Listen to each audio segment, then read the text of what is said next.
going on? Welcome back to the Chappie and Bengals podcast. We're here recapping. This is week 12 in the NFL. Chappie, we got week 12 on the slate today. How we doing today, man? We're doing good, man. I know we didn't get out a preview show here. We had a couple extracurricular activities going on. We weren't able to pop that out, but no. Podcasting's a tough life, man. Yeah, there's a lot of shit going on. Trying things. Hey, we're getting our foot in here. No, we're good.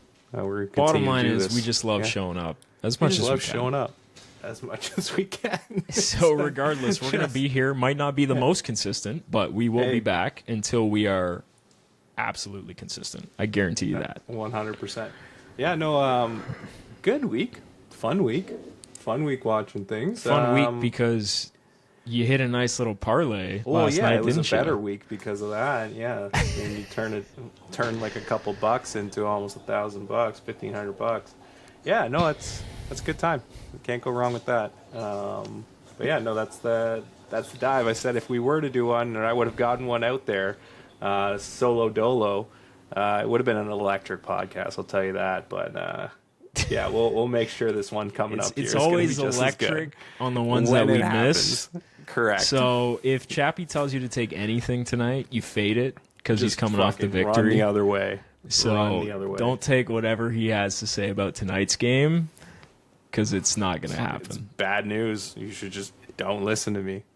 Or maybe listen to me. Maybe I'm running on a heater, which I don't know. You did send me a message mid-game, and it did say Chiefs are done, and they ended up coming back and winning. So listen, Chiefs did look like they were done. They looked they did. Yeah. And that's clearly what turned them on. They're like, all right, Chappie sold us. Sent the signal. We're going to have to come back here and prove them wrong. The beacons of Gondor were lit, and they just saw the fucking signal, and they're like, "Hey, you know what? That guy up there in Canada, fuck that guy. We're gonna put on a show." Yeah, no, there's lots of things to kind of get into. That was a massive matchup for them. I thought if they lost that game in the way that it was, that was back against the wall for sure. It was you either show up or you're done. You're done in this division, and at least for this year. And what the hell that meant, which is crazy considering, but Chiefs are the Chiefs. Come out and do what they do. And, Colts just kind of fell off at the end there, took the foot off the gas, and you can't be doing that against a desperate team like that. But we got an eventful slate.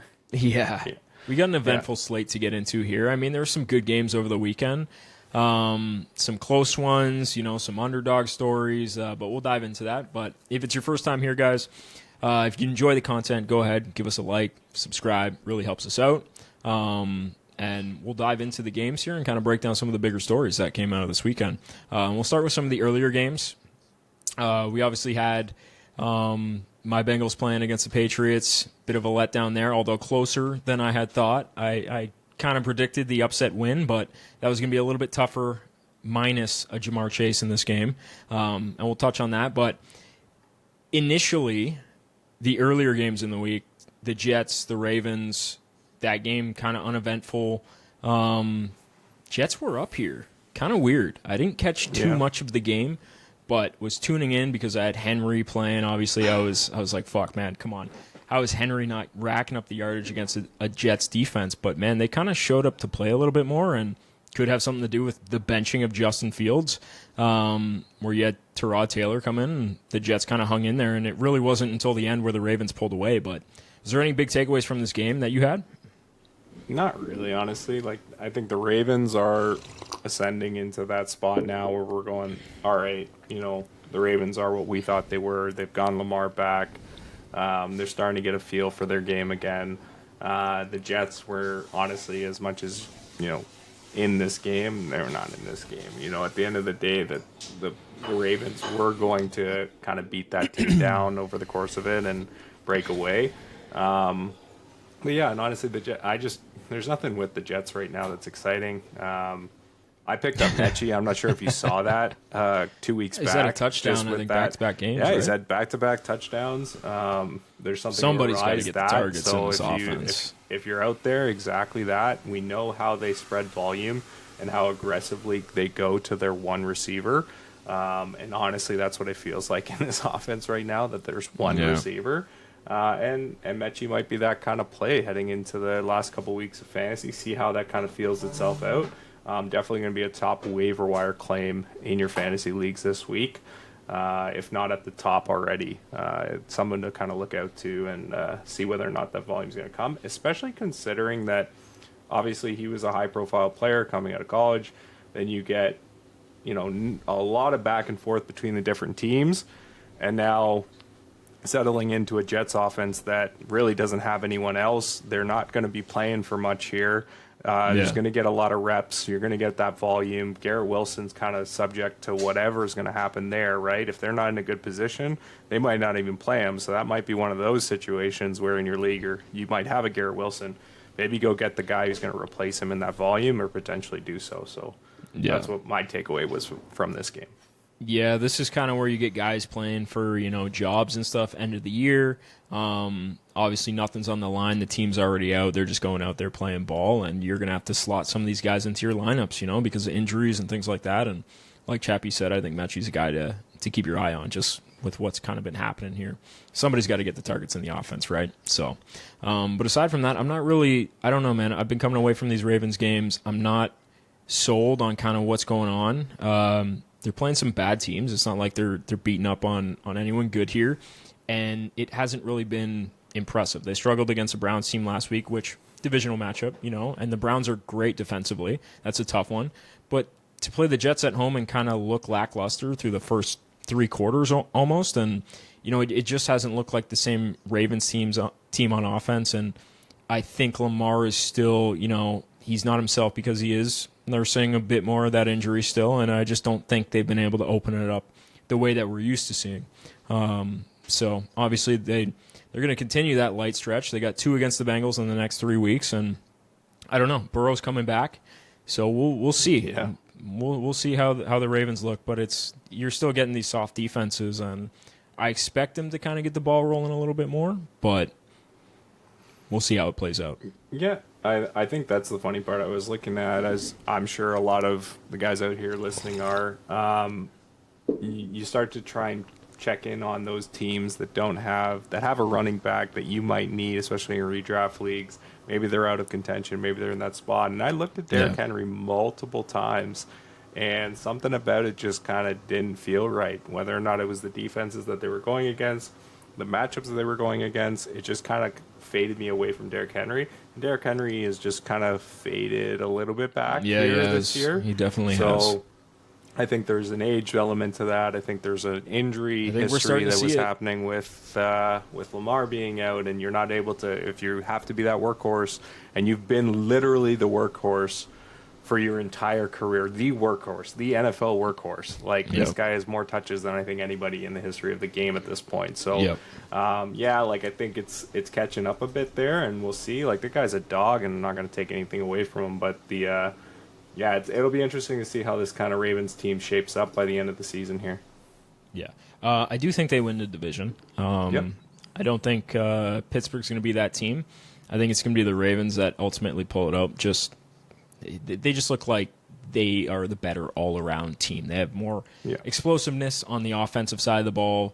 We kind of know what Pittsburgh is, and Cincinnati's hopes kind of died in this past week. So, we'll see how the Ravens, what they turn out to be. But this whole AFC playoff picture is just so crazy to look at for me. I already kind of mentioned this a couple weeks back, where it's like, man, are we back in the 2010s right now? You got the Colts, the Broncos, the Patriots, all up leading the AFC, and the Patriots with the number 1 seed is fucking crazy to see. And I think the one thing I look at is that speaks to just, I don't know, man, a lack of the talent per se in the league, or the development of some of these players, and some of these big alpha teams just kind of dwindling. You have the Chiefs kind of falling apart. The Ravens have had some injuries. They haven't looked the same. The Bills, we just watched them lose to the Houston Texans, right? And all those big teams are kind of tumbling down. You have these other teams that are stepping in now, and they're not as convincing, but they're playing better ball, and I argue a little bit softer matchups for those teams. I think fool's gold. I do agree with the the other bigger analysts out there on those big platforms that a lot of this is fool's gold. I think there's a lot of I was looking at actually at the point differentials for the teams, and if you actually go through each of the division, the first place team in a lot of the cases is not the leader in point differential for these games, and the records don't kind of match that. So Chiefs are an example of that. They actually have the highest point differential. They're in third. Like, that's crazy to me. So there's situations like that are out there where it speaks more to like the actual divisional matchups, and some of that I would say speaks louder than the actual division itself, which is kind of weird. It's like, you know, if you put one team against the other team in the division right now, who's actually going to come out with that win? And that'll be the interesting part. The schedules always nicely match up perfectly at the end of the season here, where these games start to have a lot of difference on the actual division.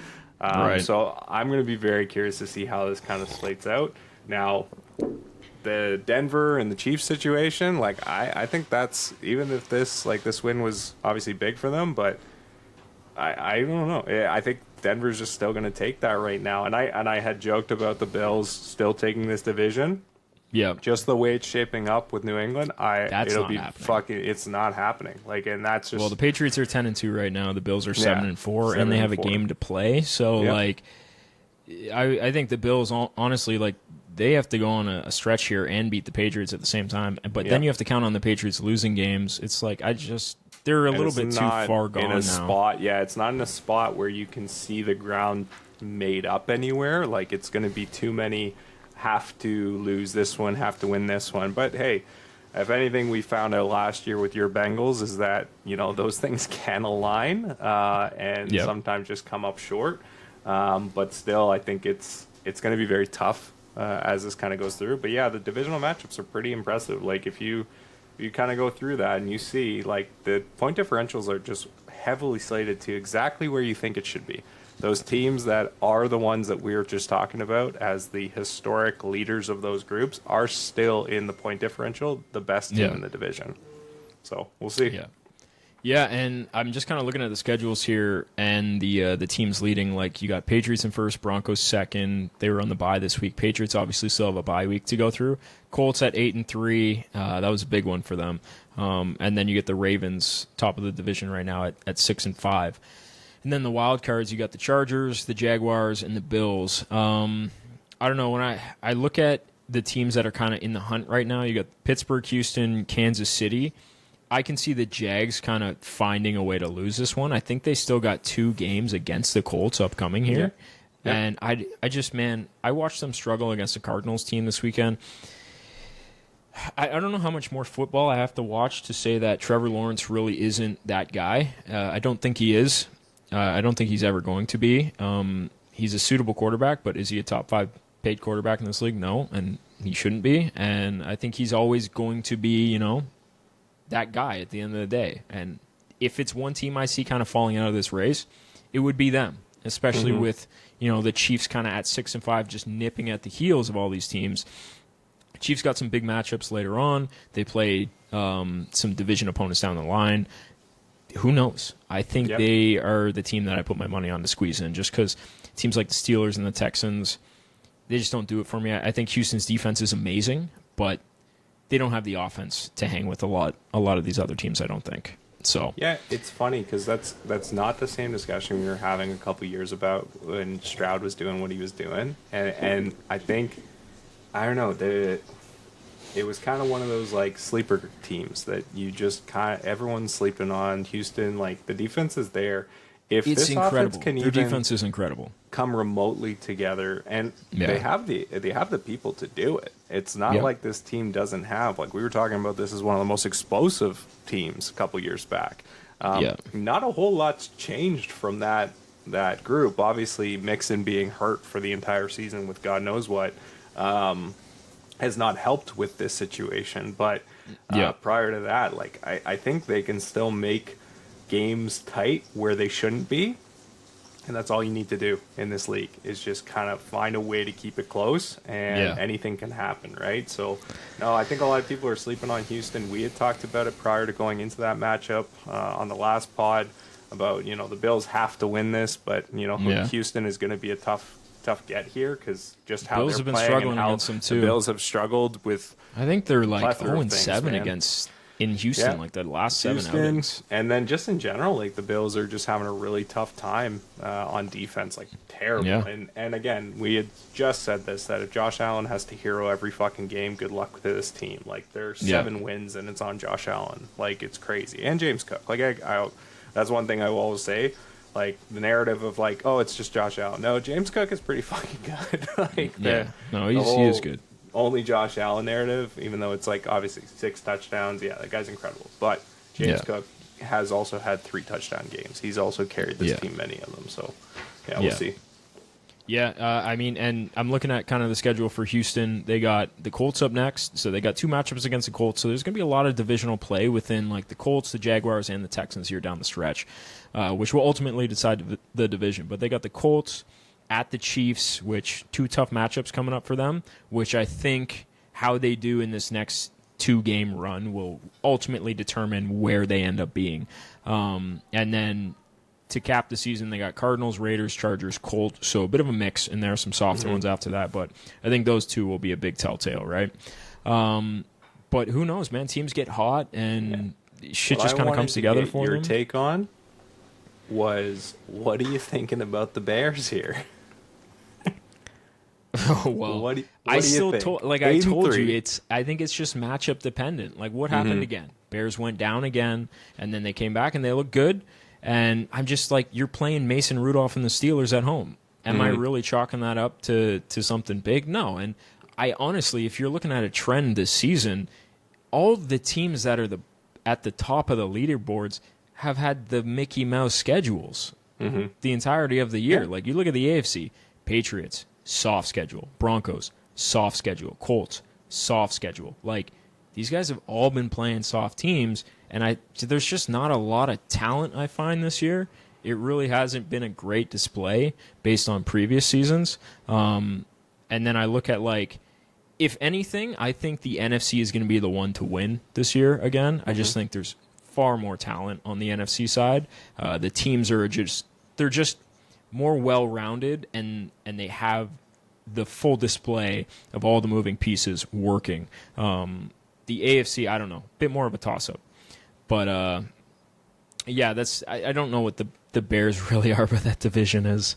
It's kind of wild that they're leading right now when you look at it. But I do think it's just matchup based. About it. I know you're not wrong in that. Like that's definitely part of it. But I was always kind of laughing because you just keep on getting this like the vibe. Like I've seen the same view of Ben Johnson fucking losing his mind. I don't know who the admin is in the Bears locker room, but it's just this undershot of this guy losing his shit every single time towards the crew.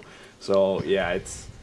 I don't know. There's just a feeling of definitely momentum. You saw that Caleb coming. Williams like fumble in the end zone too. Like he makes some really, really stupid plays. Yeah. And I look at them and I'm like, man, like, you've just been playing a common team, bunch of shitty teams, and I get it. People are gonna be out there. They're gonna be like, well, who the fuck do you want them to play? That's who's on the schedule. Like I understand that. Yeah. It doesn't take away from the fact that you're playing teams that have Mason Rudolph at quarterback and shit rosters. Like. It is what it is, man. There's been a lot of that. I just think the teams that are going to move, man, are like the 2 best teams in the NFC are the Rams and the Eagles to me. And I just don't 100%. think anybody's beating them on home turf when it comes down to the playoffs. And then on the AFC side, like I look at the Patriots, the Broncos, the Colts. I think the Bills or the Chiefs or even the Chargers could go in there and win against those teams in the playoffs, right? Like that's kind of where I'm looking at it. I'm like, man, Chiefs are probably looking at that going, okay, if we're a wild card team, we got to go to New England to play. Like, I'm cool with that. Yeah, I'm not scared of that. I think the scariest team in the AFC is just Denver based on how good their defense is. The defense. And then their ability to score. And we obviously know that the Broncos at home, like, that's a tough place to play. So that's a nasty one. But, yeah, I don't know, man. Like, I'm just looking at this AFC thing. I ultimately think the Broncos end up with the number 1 seed. Yep. I think they're going to go on a roll. They're going to get the number 1 seed, and then we'll see how that plays out. But I would love to see Bills New England first round in the playoffs. I think that would be cool. Yeah, and it would be very interesting to see. Like, I still don't believe in, like, I know the New England's New England and they're doing well. I have a sense of, like, it's going to come apart. It's just, well, it's look how they looked playing against us. Yeah, and then there's that. There's a lot of things. Like, I just don't think that there's this huge, I don't know, like ascension into this. Like, yeah, they're going to win the division. I do believe that. I think it's clear. Yeah, it's hard not to, just on your points there. But you can't. I don't think you're afraid of this team. It's just something about it. Like, they're playing well and they're playing great football and they're getting great calls, and that's the thing. Like, they're like, Vrabel's coaching the shit out of this team. So it's like, at the end of the day, Absolutely. that's going to carry you a couple wins extra on its own, right? And so when you're getting up in these games, you're not losing these games because you now have that great coaching asset, right? But yeah. At the end of the day, I just don't think, like, Patriots Bills in like January, this February. This is what I'm talking about. January, like, it's not, I just don't think it's happening. Yeah, and you know what? As much as we like to sit here and go, Mike Vrabel, yeah, great coach, dude hasn't had great success in the playoffs, man. No. Like, he had those Tennessee teams. Don't get me wrong. Like, he took a Tennessee team that you probably wouldn't think should be a number 1 seed, and they got the number 1 seed behind a mediocre talent at quarterback in Ryan Tannehill, a great running back in Derrick Henry, and a great defense, right? But they never got far. Like, Tennessee kind of always faltered in those spots. So we'll see what Vrabel's got with this team. But I wanted to kind of just take a look at New England's schedule next season. Oh, buddy, you want to see if this team's any good? Take a look at the people that they play next season. And I love this about the NFL. Everything's already kind of laid out. But each team plays a division from the AFC and a division from the NFC, right? And it rotates from year to year, and it cycles. So the Patriots, the 2 divisions that they play, from the NFC, they get the Packers division, which arguably the best division in the NFC, right? Yeah. Then on the AFC side of things, they play KC's division, arguably the best division from the AFC. So you want to see what the Patriots are made of? Next year, they are going to be playing the top talents in the league, and we'll see how they are. We'll see how they show out. And then on top of that, you get all the teams that finished first, respectively, in the other divisions in your conference. So they're going to have a hell of a lineup to play next year. And we'll see what team they are next year. I'm not going to judge them based off this year. It's next year. Can you grow and can you hang with those big teams, right? Yeah. But yeah, let's kind of talk a little bit about going off the Patriots here in that game and that kind of lackluster showing. Sure, they won the game, but I also look at it, I'm like, you're playing a Bengals team where historically just gave up the most amount of points in a 10-game stretch. You're playing against a team that doesn't have Jamar Chase, with a beat-up Joe Flacco, and I wasn't really convinced by this showing, right? Like, it was neck and neck. The Bengals defense, I thought, played a lot better than normal. And if it wasn't for Joe Flacco giving them an absolute gift of a pick six on one of the plays, like, I think if the Bengals had Jamar Chase, this game probably would have went their way a little bit more. And I just wasn't really convinced by the running play and collectively everything that went down. So I don't know. It's really up in the air to see what this team is. But on the Bengals side of the ball, we got the news. Joe Burrow will be playing Thanksgiving night, and I truly don't know how to feel about that. From an outsider's perspective, what do you think of that? Based on the Bengals schedule going into this, what do you think? No, I think 3-8. This team, you know that. Should you be shutting him down?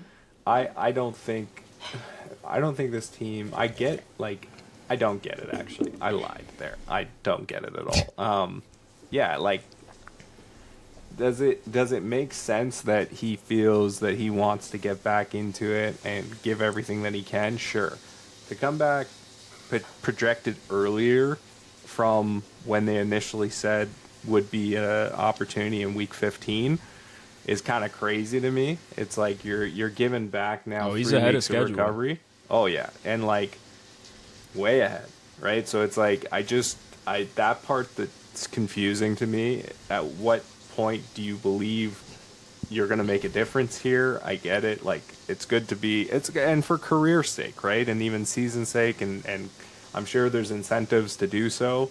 But it just, to me, if all of a sudden things go wrong, or you're not able to make a step, or you're not able to do things that you normally would, like, that's catastrophic, let alone just one season of what's already gone away. So I don't even understand it from like an ownership and a management perspective to why they're kind of like, maybe it's just all Joe, man. Like, that's the confusing I don't think they part. have a choice. I think he's like, they pay him a shit ton of money. Yeah. They're his quarterback, and if he's cleared to play, you think Burrow's going to be like, nah, I'm not going to play. No, he's probably doing everything he possibly can to get out there to play, right? That's like, the other thing. He wants to go out there and he wants to show people, listen, like, I still am a top quarterback in this league. My problem with it is like, hey, you shouldn't be rushed back off an injury, and if you're being cleared, I don't give a shit. Like, you should be taking even more rest if that's the case. Like, another thing with that is like it's going to affect your ability to scramble. Obviously, it's a toe injury. Sure, it's not the plant leg, and I've heard multiple things about like, that's not going to affect his plant leg. He's still going to be able to drive the ball in. That's great, but we're talking about Slippery Joe here, who loves to bounce around in the pocket. You can't trust the O-line, so what are we doing? We're just going to stick him in shotgun all game and let him do his thing, which, we're used to doing that. Yeah. But now you're going into it with T. Higgins in concussion protocol, so you don't have your full allotment of weapons. That's going to make it even harder on him to play quarterback. He's going to have to rely on receivers like Mitchell Tinsley, Andre Yosevich, like third stringers to be able to win on their routes quick. I look at it and I'm like, that's great. He wants to go out there. He wants to play. I just don't think that's the best thing. And when I look at it, I'm like, man, this is between management and coach having to sit their QB down versus a quarterback that wants to play. I don't know what the conversations are behind closed doors. But to me, I would personally be like, listen, pal, you're the future of our franchise. You're the most important thing here. I really don't think at this point in the year you should be playing ball. And I don't think you have anything to prove. Let's pack it in for next year. Yeah. And my only other thought is like, man, Zach Taylor's like foot out the door, or at least all of us Bengals fans hope that he is gone at the end of the year, because I think it would be amazing if he still has a job after this year. But there's no way we can let him step in there and try and save the head coach's job either, right? There's just that conflict of emotions as you go through this, processing it. Yeah. But the selfish thing inside of Bengals fans right now is like, man, I want to watch him play. I want to watch him play ball, because he is like entertainment, right? So, well, yeah, he's an absolute difference maker. I was having this conversation. We were talking about best quarterbacks in the league, and like when you break it down to truest elite passing quarterbacks, I wouldn't take anyone else by a long shot right now in the league. Like, just the ability to make a play on a team that shouldn't give you anything to offer that, right? Like, yes, he's got some of the best receivers in the league, but listen, at the end of the day, the fact that he gets the ball out in like less than a second and a half, and he's done it and had to do it and had to be better than the rest of the league at it because of the situation he's been put in, and just the accuracy. And I had told you there was a couple seasons ago where I was like, I'm going to trade you Joe Burrow because I just got the MVP of the MVP season. There's just limited opportunity now that he'll be able to exceed these numbers, just how effective he was. And then he did. So I was like, all right. There's just something different about this guy and his ability to pass. It's the classic, sell high type of thing, which you're of course, you're in the right spot, because I think he had the injury too. Like, it's been a bit of a roller coaster, but when he plays, he's phenomenal. And that's how you know what he's capable of, and it's just incredible. But, like, that's where it's like, to you as a Bengals fan, watching this team consistently just fall short on the construct of the team and being able to build around this guy, is the most disappointing thing I think any fan in the NFL has to go through. Like, I'm trying to think of other situations, and just as it's like you were so close to touching it. Like it's glory, a fucking purgatory, and it's like, man, it's crazy to know that you have what you need, and you can't seem to get over that hump with the rest of the squad. So it's just nuts. But yeah, in terms of this, one takeaway that I had is obviously Travion Henderson's like carries, his rush attempts, everything. We know it's against the Bengals, but what was more important to me from a fantasy perspective is the fact that Ramondre came back, and this would have been the team that you want to get him worked back in against. Oh, yeah. And he had limited touches. He had limited even snap. I think that bodes incredibly well for Henderson over the course of the remainder of the season. I think Stevenson will obviously get in the work over the next couple games and kind of get back up to that game speed. But it was kind of important to me to see that, 18 carries was kind of like the workhorse that we've kind of come to expect over the last 3-4 games. And I think that's going to carry itself forward. I think Patriots have definitely found their workhorse back. And Ramondre was that a couple seasons ago, but I think there's just a bit more talent here. And I think they're going to lean on that, and I think they've found something pretty special here. So we've been waiting for it all season long, especially if you've drafted. And if you happen to have someone drop him and you were able to pick him up, fantastic. You're a winner. So we'll go from there. And yes, I was one of those people. On both sides. You can always tell the tone of Chappie's voice when he's stroking his ego just a little bit. Just sometimes you have to fluff it, Just fluff it a little bit. Yeah. But I mean, the thing with not Ramondre, Travion, his running style kind of reminds me of like the Derrick Henry, where you got to get the reps, and then you're hoping he breaks the big one, right? Like that's what you're giving him the reps for, is because he has that ability to have that game-changing play. I don't think he's an efficient running back by any means. I think it's the big plays you're trying to get out of him, which you got to have him constantly getting the opportunities to see that. But yeah, I don't know. We got Bengals on Thursday night against the Ravens. That'll be wicked. Can't wait to tune into that. And it sounds like Burrow's playing. So Burrow Chase back at it. We'll see how that goes. But some of the other games we had, I really want to talk about this Lions-Giants matchup. Hell of a matchup. And I think right out of the gate, wow, you didn't expect the Giants to be hanging in. But Lions, man, their defense is looking suspect, kind of like the Bills here. Some big holes on this defensive side of things. They're starting to give up more and more consistently every week. Are you a little concerned about this Detroit team? Do you just chalk it up to a game here, or are you concerned? No, I don't know. Like the Giants, one thing I can honestly say about the Giants all season long is the Giants have had a wicked fight to them. Like, they've been in a lot of games. We know that we talked all season long about Jackson Dart and fucking Scatterbo, and you went out with exciting whites. Fucking well, that's another pair, sure. The boys in Philly will be talking to you, but this team has just fought every way, and 7-5 against the spread on a 2-10 record is crazy work. It just kind of goes to show that this team has kind of fought it. So no, I'm not really shocked at the outcome here.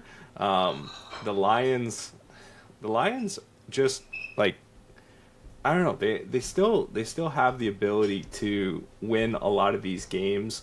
I'm never feeling bad about the Lions. You had made a comment earlier just about who the teams are coming out of these divisions, and you breezed over this team, right? And I don't think that this team is out of it, nor do I think that this team doesn't have the stones to kind of come back and really kind of make an impact on the division. And overall, I think they are probably the most slept on team considering what we saw last year. And this was an interesting matchup, but it's been like this all year long with the Giants. So I'm not shocked that they kept it tight, but I think the Lions are going to be a problem, and I think a lot of people are sleeping on the Lions. You know what scares me is last season, what happened in the playoffs with them. I think that could potentially happen again. And the problem with that is like, okay, like this has been a consistent problem. We need to address what's going on the defensive side of the ball. Yeah. Because you can't be giving up like points like that so easily to a Giants team. Like the big plays that were happening yesterday was like, come on. You can't have that. You're not going to win playoff games. And if I expect this team, like we saw this matchup going into Philly, what they look like, right? Like if you expect them to go into LA, which might be a better matchup, just given the dome and all that, but you're not going into Philly and winning if that's the type of defense you got, right?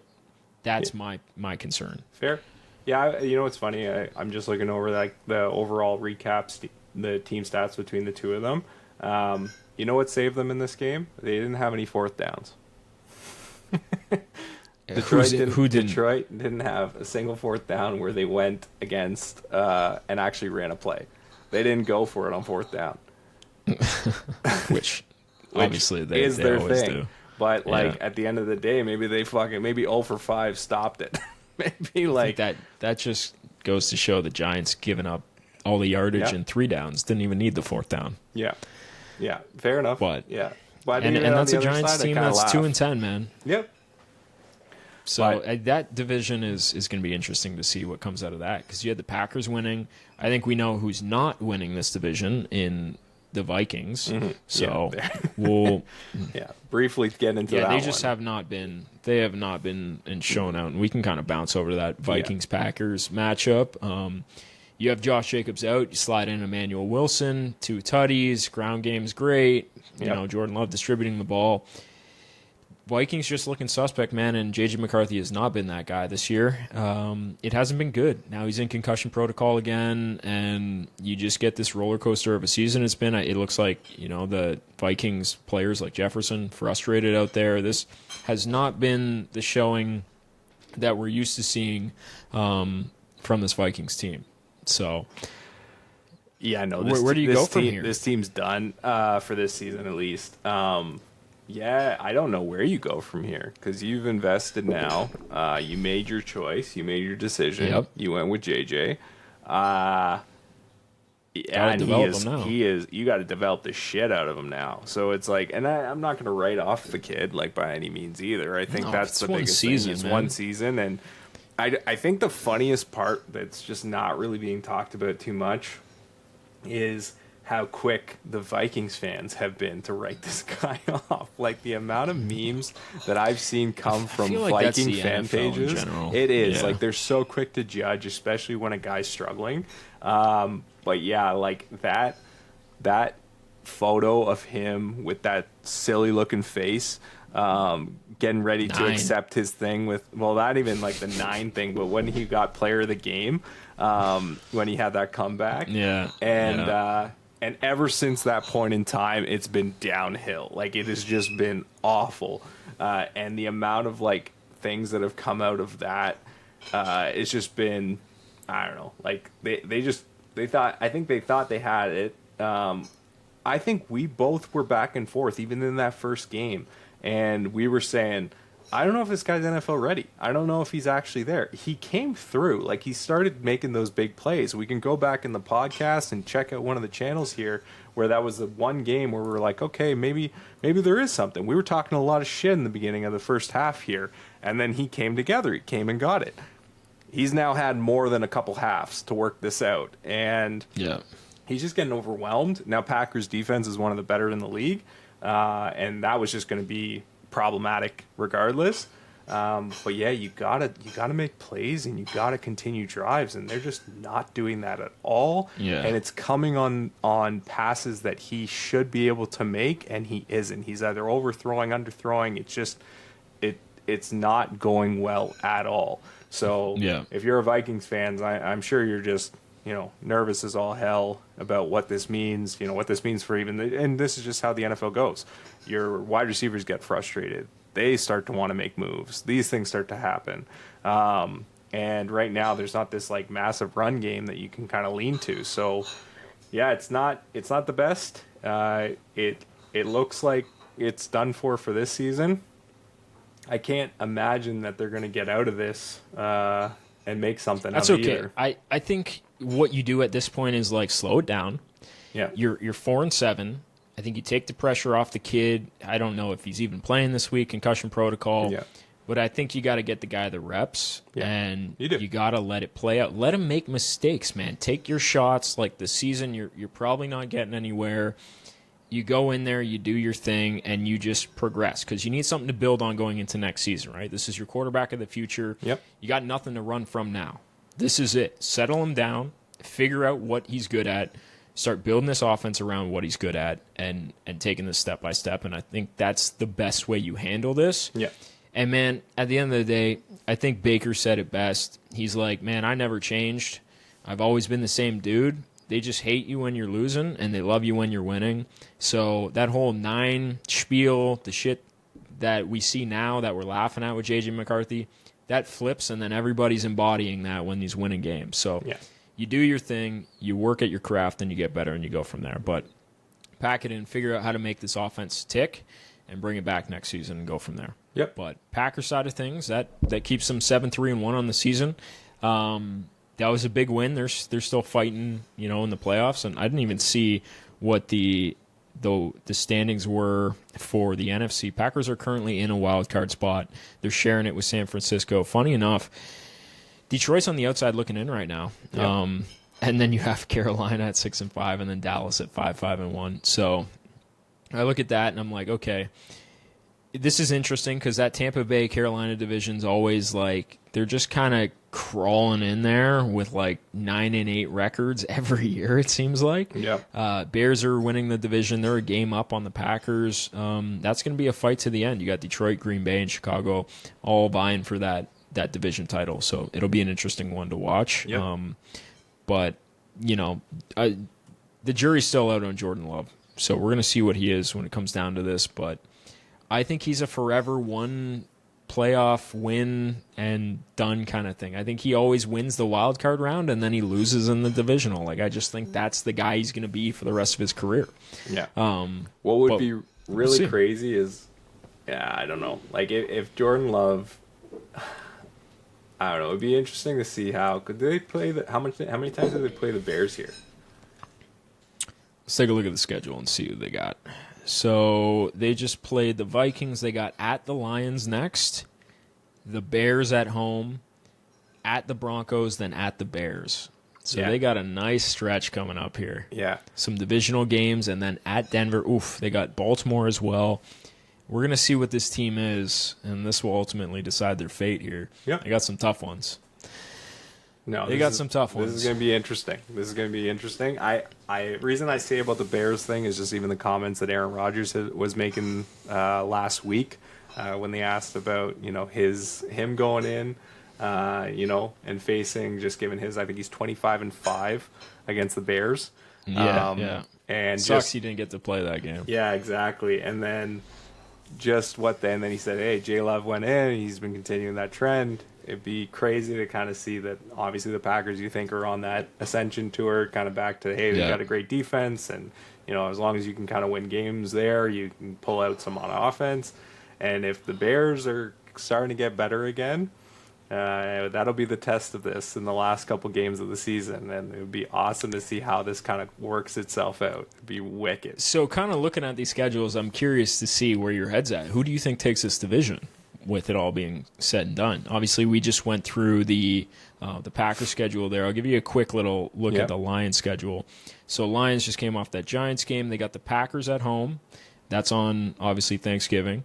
Then you got the Cowboys at the Rams, Steelers, Vikings, Bears. Yep. So that's the Lions schedule, and then I'll run you through the Bears schedule again. Bears got at the Eagles, at the Packers, Browns, Packers, 49ers, Lions. Yeah. So I think it's safe to say, they're all collectively, they got some tough stretches here. They do. Who do you think comes out on top in that division? Do you see one of these teams not making the playoffs? This is what I was saying before about if you go through and talk about the point differential between these teams and how that influences it right now. So in the NFC North right now, the Chicago Bears lead the division with a -3 differential. Yeah, that's wild. The Packers are plus 61.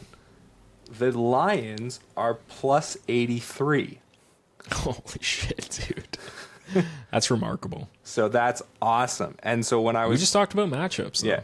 And that's what it is. And that's how, when we were saying, hey, what is the division? How do they look? Where's the actual true team in the division and how they rank? I got to say that I think the Lions are the sleeper here.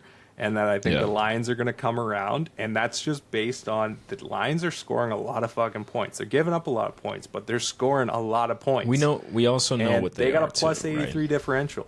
That's insane. Yeah. If we just talked about how much they're giving up, right? So there is a lot here to kind of say, hey, I think the Lions are a sleeper here, and they shouldn't be the sleeper. They should be kind of the one leading the pack. And over the course of the next couple games, we'll see how that turns out. But Lions to take this division might be a nice little spicy That's one. your play? Yeah. So do you think any of these teams miss out on the playoffs? I don't know. That's the best question that I think you have there. Well, when we look at like the wild card here, I told you the Lions are sitting there 7-4, just on the outside. Like, yeah. And then when we look at the other teams that are kind of fighting to get in, I'm not worried about Carolina, but Dallas, like depending on Dallas' schedule, they just beat the Eagles, big game there. Yeah. And we'll touch on that soon.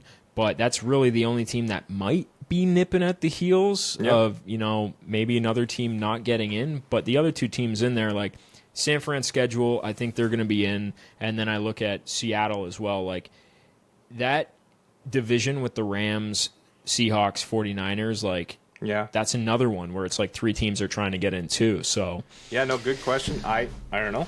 It's tough. Could you imagine if the Bears fall off? And it wouldn't be hard to say given what we just spoke of. Like it's I agree right that now.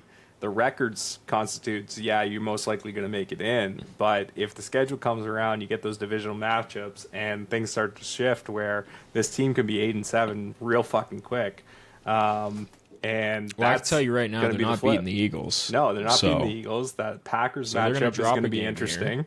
There's two of those, right? So that's going to be something of a kicker. So I don't know. We'll see how this goes. If the Packers can steal 2 from Chicago, that's massive. And then on the flip side, what that means if the Packers or the Bears don't win in Philly, which I don't think they will, then this team's going to be running against the opportunity. I'm going to take I think Chicago gets bounced. Yeah. I think they drop a few too many games here, and I think they're on the outside looking in. I think the other two teams get in. The Packers and Detroit are just too sound. We kind of know what they are. Injuries or not, I think the Packers are just overall a better team. Yeah. And I think Caleb is going to make some mistakes against these better teams. So, man, we got some good divisions on the NFC side to watch on the way through here. And then let's kind of touch on some of these games outside of the NFC. We had the Colts-Chiefs. That was a big one. We mentioned that earlier where you're like, I think Chiefs are done. Turns out Chiefs are not done. They ended up winning, although it looks like the Colts dominated all game, and then they kind of fell apart at the end. I'm just pulling up the box score here. Colts didn't score a single point in the fourth quarter. They only had 6 points in the third. Chiefs scored 11 points in the fourth quarter and then 3 in OT to win the game. I think we obviously knew fantasy matchup-wise JT was going to have a tougher game against the Kansas City defense, which it is what it is. But the Colts were up, a good amount to start the game. It was back and forth. It was just kind of like a Chiefs game, it looked like to me, Well, like they were struggling offensively, and then when they needed it, it just kind of came together, right? And the biggest thing was Patrick Mahomes said, oh, right, I'm Patrick Mahomes, and then decided to just go off and do what he does, which is create plays out of absolutely nothing. And I don't know if you caught any of this game, but I was watching it because it was part of my parlay with Rashee Rice on receptions, and it wasn't looking great. He was sitting, I think Rashee was sitting around 3 receptions at halftime. I was like, okay, this is going to be something that either swings my way or doesn't, and the only way it swings my way is if Patrick Mahomes decides that he's going to throw for like 200 yards in the second half. Yeah, that's exactly what happened. So at the end of the day, he put on his playoff gap and said, this is me. And that was what the commentary on the game was too, that they gave too many opportunities for him to make plays. I think that's what you knew what was going to happen. This Colts secondary and the passing defense has not been good all season. One of the worst. So you pair and couple that with a team that relies on scoring mainly from Jonathan Taylor, and you got Spags on the other side of that, who's going to be able to, at some point, kind of put a stop to it. And it honestly wasn't even going. Like, that's the other factor. It's like it wasn't, like you just said about explosive plays, there were no explosive plays on that front. So, yeah, it was 42 minutes of possession to 25 minutes from the Chiefs. So, like, that 494 offensive yards to 255. Like, this team Did you was see just... Kareem Hunt's rushing line? Yeah. It's 30 carries. He just blew it up. 30 carries for 105. I mean, that's wildly inefficient from a rushing standpoint, which Kareem Hunt just looks like he's running in mud all the time anyway, but he gets those 3 yards every time. He does. But he actually had some success on the ground, which the Colts, obviously, they give up a lot more through the air, which is what I thought the Chiefs would do to attack them. I don't know what the game plan was, but they clearly turned it on later on and got it going. But Colts lost a big one, man. That was a huge game that they needed to stay at the top there, and that's obviously, it's a big momentum killer too. Yeah, it is big there. So, I still think Colts are going to be a great team down the stretch, and that's a big one for the Chiefs, man. Gets them back into the hunt, and they're right there, because if they lost that game, it would have been a tough climb for them back into the playoffs. Yep.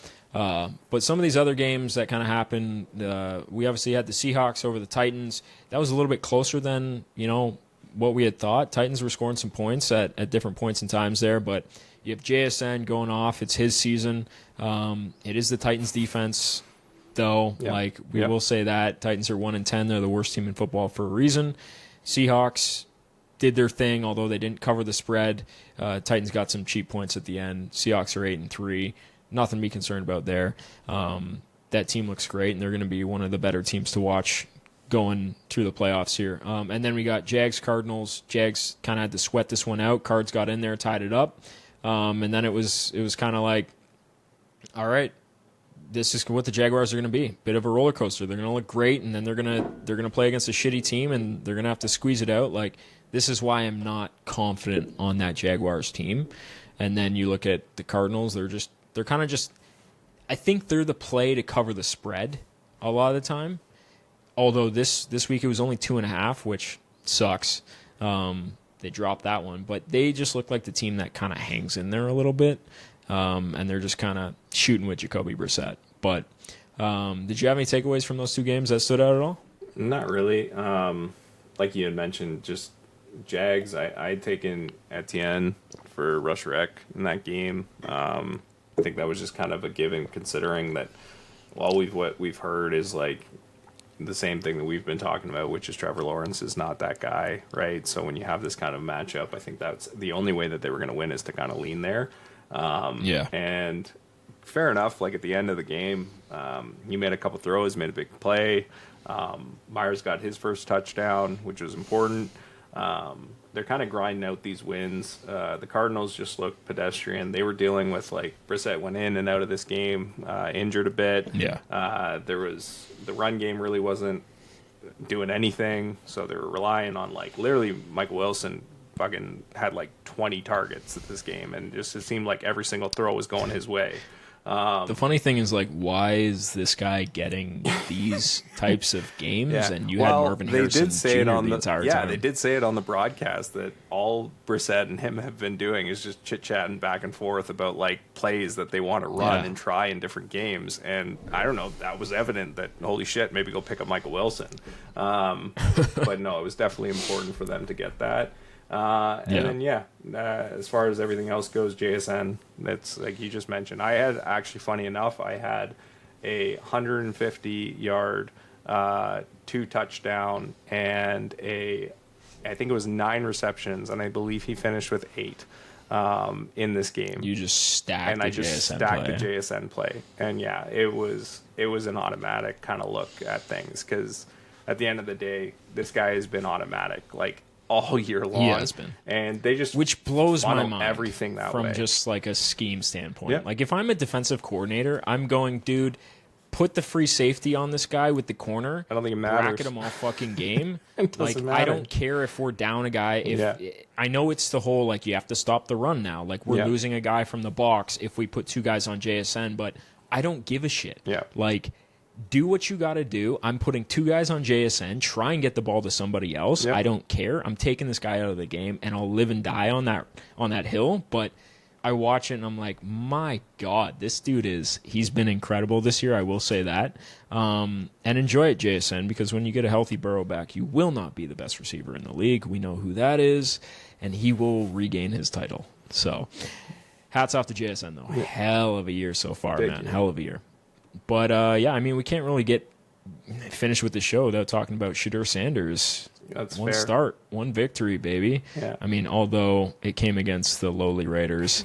Yeah, that's the best shouts part out about the this. Fiance on that like, one. Yeah, like, are we forgetting something? Are like in this whole grand scheme of this, and like people, and I get it. Hey, good on the kid.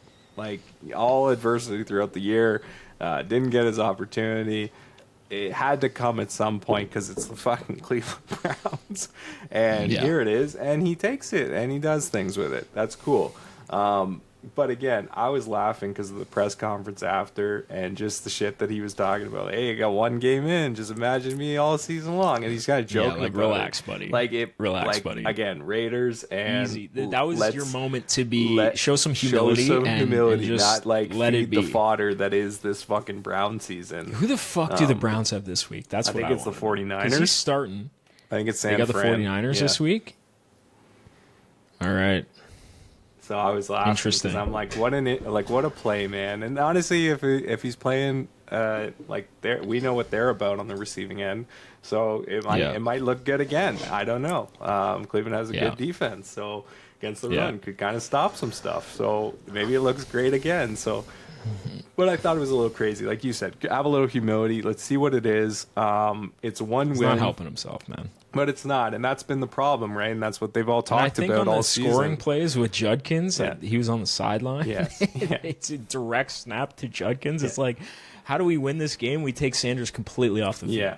Yeah, I thought that was hilarious when they're talking about that on the We'll broadcast. see how it goes. Like, I want the guy to succeed. I want any of these quarterbacks that get drafted to succeed. It's just, you want to see guys win. You want to see guys, do well. But I was kind of laughing because it was such a moment of, that's the funniest part is that he has been humble all season long, just been coasting on this, no, we're doing the right things. And he's had to. He's sat on the bench. He's whatever. And all the stuff that's come around. And then this one opportunity is like, aha, gotcha, bitch. It's about me. Nah, I'm back, baby. It's about me. Back, let's go. No, I think we'll hilarious. See how it goes. But, I think I hope he does well. I hope he does well. I hope it comes around because he's fun, man. It's a good. Yeah, just show me some growth and let's see what this team can do. I mean, I don't hope he turns out to be anything special because he plays in my division, but it's a great story, and let's just see what the kid does with the opportunity, right? Yeah. But the 2 big matchups I wanted to discuss before we get out of here is Eagles-Cowboys, and man, what a comeback! 21-0 Eagles in that game. Yeah. And Cowboys come all the way back off the shoulders of fucking George Pickens out there. Yeah. He's looking like the wide receiver 1 on that team, not CeeDee Lamb. CeeDee had multiple drops in big spots in this game, and he's continued to do that over the course of the last couple of games here. Yep. So when I look at this team and I'm like, wow, that was a massive spot for the Cowboys. Winning that game against the Eagles, much needed, because I think you drop that game, it's going to be tough sledding the rest of the way. So to come up with a victory like that, huge. And then you look at the Eagles and you go, man, oh man, they just cannot escape the controversy that is this football team. And dude, the Cowboys made some huge plays against that Eagles team to come away with that victory. And now it's even more questions on the Eagles side of things, because it's like, look what kind of bit you in the ass. Your offense couldn't score a point in the entire second half, man. Like, that's bad. That's a bad look against the Cowboys team where their defense is bottom of the league. So where do we go from here if you're an Eagles fan? Yeah, they're in. It's so funny. They're in a perfect spot. Yes, there's so much going around it, but we had just talked about this. Does anyone want to face the fucking Eagles in the playoffs? Does anyone actually? Because of their defense. Yeah. Does anyone want to do that? Their defense is tell incredible. me it straight. Do you want to do that? No one wants to do that. So yes, there's all this surrounding narrative. The team's driving a lot of this narrative. What's funny is they want to be better, and that's the narrative. Like, it's not like they're like, oh no, we suck or this, that, and the other. It's like, no, they're calling out their own issues, and they're addressing them publicly and also working on them every week, and they're being better. Now, this is a tough loss. You can't give up 24 points in this game and lose and not be able to bury anything for what's the better part of a half, right? So that was the crazy part, is where this game was and where it ended up. That is the takeaway. However, I'm not concerned at all about this Philly team. Like, there's something here. Like, I know a lot of people will, but I'm still thinking they're going like the full way. Like, that's oh, man, I'm starting to get a little concerned, man. If you can't string that together against the Cowboys team, like, this offense it is honestly like a high school offense. Yeah. There is nothing special to this offense. They sit there. Yeah. It's a read option play the entire time. He takes his pick. We already talked about how I don't think Jalen Hurts is great at timing throws and things like that. But, like, to just go ghost on the entire second half against a weak Cowboys defense, to me, is you can't be playing inconsistent like that, especially in spots where it's a divisional game against a soft defense. Just that scares me, man. Yeah, that scares me. Like, if I was to say, okay, Eagles have to go to play the Rams, look, I'm taking the Rams all day in those matchups, man. Like, oh yeah, I don't know the Rams if Philly are the hardest matchup for sure. I think the Rams are the hardest matchup for anyone right now. So it's like, could be the AFC, the NFC game, title game, right? I think that's what we're probably going to see. And and the Rams, and the way that Matt Stafford's playing and this team is just humming, like, I don't think anyone's really stopping the Rams at this point. But I won't say that the Eagles couldn't. Like, I think if any team's going to do it, it's going to be the Eagles. And so that's kind of my takeaway from this. This is an interesting one. Yeah, go ahead. No, yeah, I would say this is an interesting loss. Like, that's about as far as I'm chalking it up to be. Like, they gave it up. They lost it late. They weren't able to capitalize in the second half. But I just don't see it for much other than that. Like, it's one of those clunker games. I've been watching my Bills fucking fuck shit up all season long, and games that are they your Bills now? 100%. Are we claiming that title? I'm 100% claiming that title. You guys heard it here I've been claiming that, and it's a good season to claim it. Just in case Buffalo goes to shit. Because Buffalo has been shit so far this season, in my opinion, and it's a little Chappie adversity. has commitment issues when it comes to NFL teams, so we got to hold them accountable here. I've committed. I committed. I told you last season, hey, our page was filled with Bills shit, and I think that was just my ode to, I've made a decision. We're also just riding the anti-Chiefs thing here, and we wanted to see the Bills Chiefs, do it. But that's another story. Well, we won't talk about that. It's coming around. But, yeah. But we could talk Bucks Rams now, I think, kind of to wrap it up, because we were talking Rams. Another dominant showing. We already knew the Buccaneers are soft, pass defensive, but like this was, and obviously Baker got hurt, but there's something missing on this Buccaneers team. I think it's Bucky Irving. I think it's the just the health of the receivers on that team. Different coaching going on here too, like different coordinator. Like this team has fallen apart aggressively. More so than any other team. They're lucky they're in a soft division. They're in a soft division. They've also been hurt. They've, if not for Baker showing up MVP style in the early going of this is a completely different record. And those were tight comeback games as well, if you don't remember. So, like this is they were, like this may be a show me record right here. So. I don't think this is far off from what should have been expected in this game, to be fair. Like, Rams are going to get up. Rams are going to score. The run defense hasn't even needed to really, it wasn't even a part of this game. Kyren Williams didn't even touch the ball. Blake Corum barely even touched the ball in this game. It was just all Matt Stafford picking them apart defensively on the pass. There's something to be said for fucking defensive touchdowns ruining any overs. Again, that's a big one. Right? Like, that screws it all up. Can't be doing that. The Rams kind of... And he still had 3 touchdowns. Rams looked dominant. Yep. Buccaneers, you got... Baker's obviously got the injured shoulder now, and we're going to see what they look like, but they're banged up. Like I said, they're lucky they're in a soft division because that might ultimately be the reason that they end up winning, is the soft division that they're in. And the Rams, I think, are, they're the best of the best, and they continue to show it. And I've been obsessed with this Sean McVay offense. I've been reading fucking documents and shit on this just because I'm like, dude, this is incredible what they're doing on the offensive side of things, and how they're moving the ball around, and how they're utilizing, 13 personnel and the 3 tight ends they have on the field. Like, it really is. I shot you that clip of see. Puka running the C-cap route, and was just beautiful. Like, what a play. Like, just what a play design. There's a couple guys that, there's a couple coaches that use that, but it's just such an awesome thing when it comes together like that. And it's gorgeous. He's awesome. It really is. It's the whiz of like playing matchups, and he's putting personnel on the field that's like you expect a run, and then he's throwing the ball in these situations, and then he's putting personnel on the field that you expect to pass. Defense matches it, and they run, and it's just working so perfectly. And I'm like, man, this is the shit I want to see out of like my team, where we have weapons that we should be utilizing like this. And they were running like single back, and just like he's not even passing it.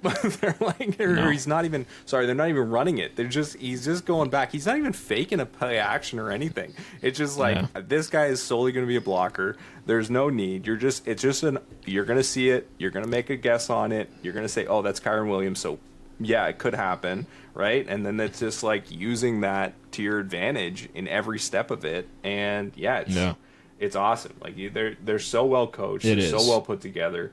Like if any a team that I think has the greatest chance and they have the best odds, it is the Rams. Like the Rams team has to be just destroyed teams all season long, and they've done it against good teams. We're talking difference. Like they have actually won against good teams. So Stafford definitely MVP for sure right now at this point in time. I think it's him, it's JT, but the most consistent has been Stafford, and I think if he just carries this torch the way through, man, there's no way you don't give it to this guy.